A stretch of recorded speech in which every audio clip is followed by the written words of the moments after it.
Bonjour et bienvenue sur Pain Divin, la plateforme de la méditation quotidienne. Alors, hier, nous avions parlé du thème « Quelle révélation ou quelle prophétie as-tu pour ta vie ?» Aujourd'hui, notre thème est intitulé « Fixe-toi des objectifs et respecte-les ». Fixe-toi des objectifs et respecte-les. Et le passage sur lequel nous allons nous appuyer est tiré du livre de Proverbes.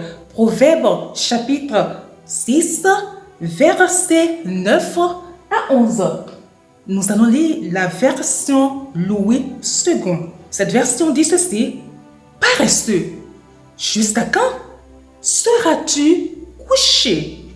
Quand te lèveras-tu de ton sommeil?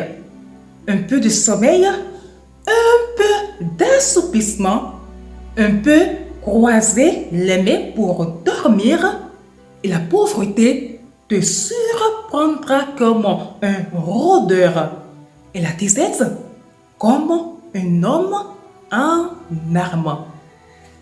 Alors, ce passage de Proverbe, comme beaucoup d'autres passages d'ailleurs, désapprouve la paresse.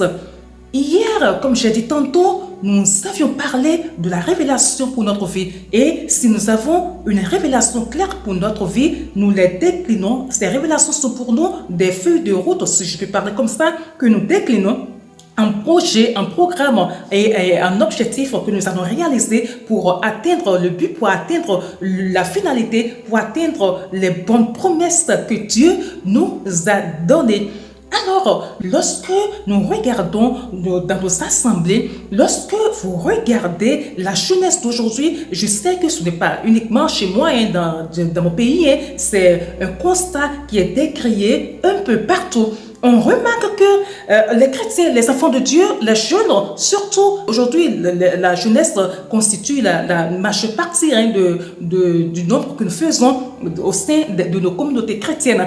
On voit qu'il y a beaucoup qui sont diplômés, il y a beaucoup qui ont fait ci, qui ont fait ça, il y en a qui ont eu à apprendre des métiers et ci et ça.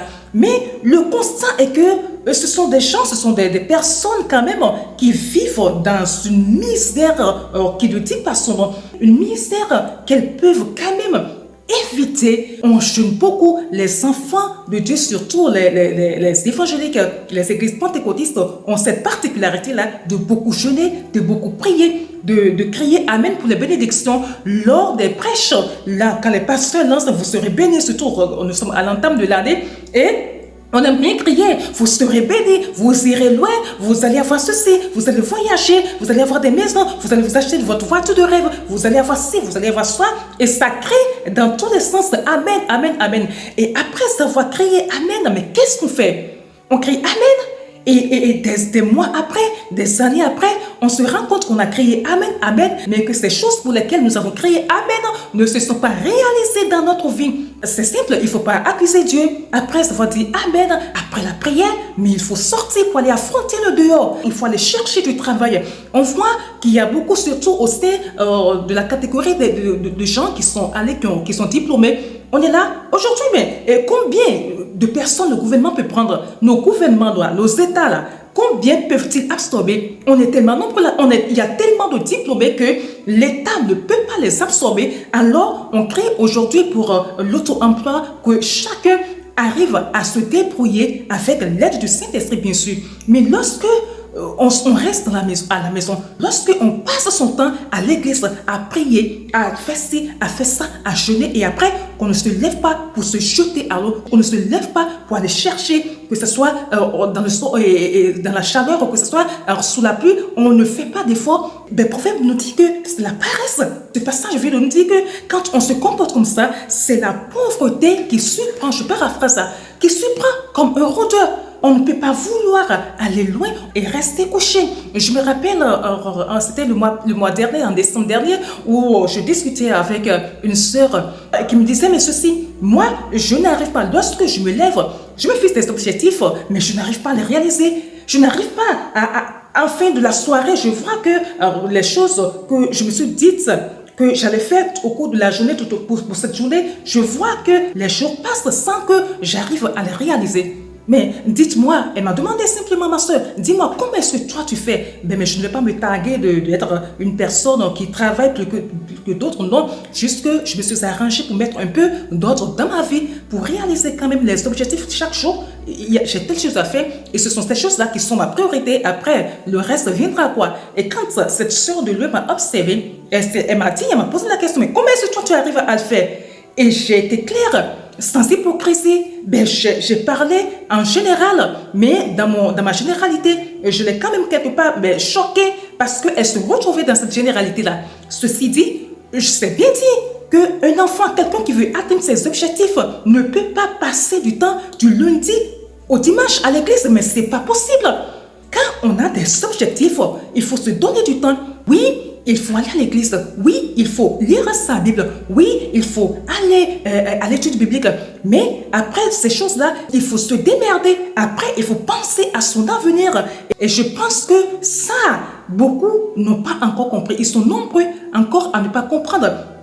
Pour certains, refuser d'être à l'église le mardi, le mercredi, le jeudi, le vendredi. Alors c'est qu'on est paresseux, c'est qu'on ne veut pas être intime avec Dieu. Non, ce n'est pas vrai. C'est pas vrai. Dieu déteste la paresse. Il déteste qu'un enfant de Dieu, il nous a dit que nous irons de gloire en gloire. Sa parole nous dit que nous irons de gloire en gloire. Comment pouvons-nous aller de gloire en gloire si nous croisons les bras? Comment pouvons-nous aller de gloire en gloire si nous ne voulons pas nous déranger? Tu as un diplôme, si tu as un diplôme et que tu n'as pas un boulot dans un bureau, alors mais lève-toi. Lève-toi, il n'y a pas de saut métier. Tu peux commencer une petite activité avec, on n'a pas besoin de grand chose, avec 6 000 francs, 10 000 francs, tu peux commencer une activité. Moi, je me rappelle en son temps, quand j'ai voulu commencer, quand Dieu m'a dit, go, maintenant, vas-y. Mais j'ai commencé mon activité, je l'ai commencé avec 15 000 francs. Ce qui me permet de vivre aujourd'hui, je l'ai commencé avec 15 000 francs. Le Saint-Esprit s'y est mêlé et voilà ce que ça a donné aujourd'hui. Je rappelle ce point que j'ai aussi abordé hier, qu'il faut absolument éviter la procrastination. Tu te fais ses objectifs et un beau matin, quelqu'un vient, il t'appelle et il vient s'asseoir, il commence à bavarder alors que toi, tu as prévu qu'aujourd'hui, pour atteindre tes objectifs, il faut que tu fasses ci, il faut que tu lises telle chose ou du moins, il faut que tu, soit pour aller au marché pour faire des emplettes ou soit faire telle chose. De toute façon, tu as un emploi du temps bien tracé, bien planifié quoi. Et à l'improviste, on t'appelle. Mais si on t'appelle, il faut avoir le courage, ce n'est pas de l'impolitesse. Mais dans le respect, il faut avoir le courage de dire, mais moi aujourd'hui je suis off, aujourd'hui je suis pleine, aujourd'hui je suis occupée. Il ne faut pas faire plaisir à l'autre et perdre sa journée. Non, Dieu nous donne des révélations, il nous donne des prophéties pour nos vies, mais ce n'est pas en croisant les bras que ces prophéties-là, que ces bonnes choses-là arrivent à se réaliser. Non, nous savons notre pas, il nous montre la fin. Mais pour arriver à la fin, il y a des choses à faire. Il ne va pas te montrer les étapes. Donc, après ces révélations, toi-même, il faut que tu te lèves pour mouiller le maillot, pour que tu travailles, pour que Dieu soit fier de toi. Alors, je récapitule. Une fois que tu sais là où Dieu va avec toi, il te montre ce qu'il veut pour toi. Il faudrait que tu t'asseyes, que tu fasses un plan pour ta vie. Voilà ce que Dieu m'a montré. Voilà ma destinée. Qu'est-ce qu'il faut que je fasse pour atteindre cette chose-là, cette image-là, bien, ce truc-là que Dieu m'a mis à cœur. Quelles sont les activités, quelles sont les choses que j'ai à faire. Une fois ces choses déclinées, il faut se lever, il faut passer à l'action. Et au moment de l'action, il ne faut pas paresser, bannir la paresse, bannir la procrastination et enfin ajouter la prière. Oui, il faut travailler, mais à côté du travail, il faut beaucoup prier parce que c'est avec le Saint-Esprit que nous faisons des exploits. Voilà. Alors, merci d'avoir écouté mes défis d'aujourd'hui. Que Dieu vous garde et à demain pour un nouveau thème. Ciao, soyez bénis.